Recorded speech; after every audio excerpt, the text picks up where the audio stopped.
விபூதி என்பது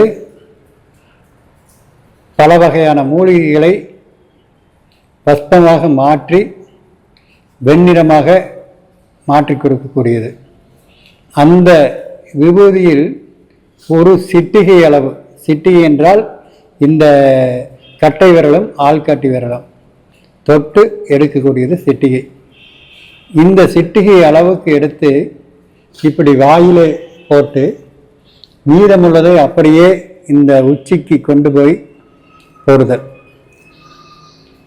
இதை செய்யும் பொழுது வாயிலே போட்டவுடன் அது இரைப்பையை சென்றடைகிறது. இரைப்பையை சென்றடைந்தவுடன் அது மண்ணீரலை சென்றடைகிறது.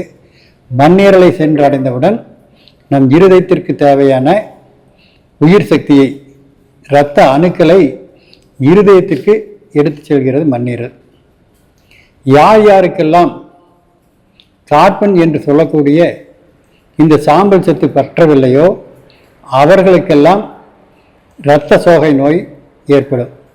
அந்த இரத்த சோகையை தீர்க்கக்கூடிய ஒரு அருமையான மந்திரம்தான் இந்த விபூதியை வாயில் போடுவது.